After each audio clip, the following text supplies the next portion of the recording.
5 កន្លះពន្លឺថ្ងៃមិនតន់ភ្លឺ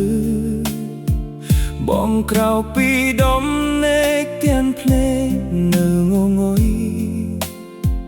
អូនក៏ក្រោកជាមួយបងមិនដែលរអ៊ូបន្ទុកជួលចោះកំសត់មួយនេះគឺជាជំរករបស់យើងម៉ោង5 កន្លះព្រឹកព្រលឹមស្ងាត់បងក្រោកដាំបាយអូនរៀបចំហូបទុកហូបពេលថ្ងៃ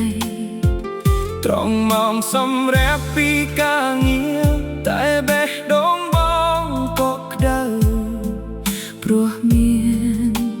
អូននៅក្បែរអាហារមួយពេលមិនមែនមានតម្លៃថ្លៃតែពោពេញដោយស្នាមញញឹមនិងក្តីស្រឡាញ់បងញាប់ប្រអប់បាយដាក់ក្នុងកាបូបរាល់ថ្ងៃហើយចេញទៅធ្វើការដើម្បីថ្ងៃស្អែករបស់យើងពេលបិទទ្វារបន្ទប់ទៅបងឮសំឡេងអូនថាប្រយុទ្ធផ្លូវណាបងពាក្យខ្លីៗតែធ្វើឲ្យបងមានកម្លាំងទោះថ្ងៃនេះលំបាកក៏បងមិនចង់បោះបង់បន្ទប់ជួលតូចមួយនេះតែមានស្នេហ៍ធំជាងលោកកាបាយមួយឆ្នាំងមកមួយចានយើងចែកគ្នាញ៉ាំដោយមានក្តីសុខ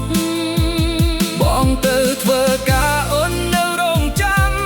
ញើសបងហូរដើម្បីអនាគតយើងទោះគ្មានផ្ទះធំគ្មានទ្រព្យសម្បត្តិតែចិត្តស្មោះស្ម័គ្រចាប់គ្នាមិនលែព្រឹកបងចេញអូនក៏ទៅធ្វើការគ្មានទេពាក្យថានឿយហត់ដើម្បីរកប្រាក់ចិញ្ចឹមជីវិតថ្ងៃខ្លះហត់ខ្លាំងចង់យំចង់បោះចោលតែគ្រាន់តែនឹកមកអូនបងក៏ខំតស៊ូបន្ត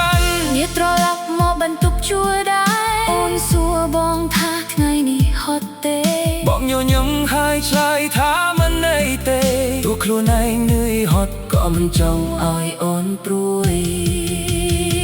យើងមិនមានឡានមិនមានផ្ទះធំមិនមានលុយច្រើនដូចគេណាមានតែមានសេចក្តីស្មោះនិងក្តីស្រឡាញ់នេះហើយជាទ្រព្យដែលបងមិនចង់បាត់បង់បន្ទប់ជួលតូចមួយនេះតែមានស្នេហ៍ធំជាងលោកអ្វីបាយមួយឆ្នាំងហូបមួយចានយើងចែកគ្នាញ៉ាំដោយសុខចិត្តស្មោះស្ម័គ្របងទៅធ្វើការអូននៅរងចាំញើសបងហូរដើម្បីអនាគតយើងទោះគ្មានផ្ទះធំគ្មានទ្រព្យសម្បត្តិតែមានចិត្តស្មោះចាប់គ្នាមិនលែថ្ងៃណាមួយបើបងមានផ្ទះបងនឹងសង់ផ្ទះឲ្យអូនធំជាងនេះមានផ្ទះបាយធំមានបន្ទប់កក់ក្តៅមិនបាច់រស់នៅក្នុងបន្ទប់ជួលទៀតឡើយតែបងមិនដែលភ្លេចថ្ងៃដែលយើងចាប់តាមពីសូត្របន្ទប់តូចមួយនឹងបាយមួយឆ្នាំងបាត់ធ្វើឲ្យបងដឹងថា